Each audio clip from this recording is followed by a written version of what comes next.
We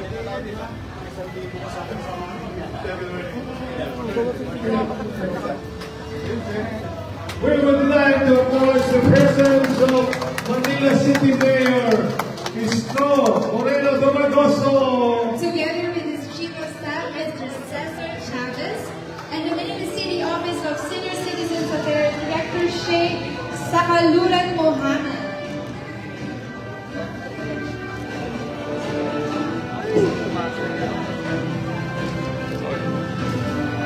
Our beloved Mayor will first proceed to the office of the Commissioner for our formal greeting of Babapo Siya.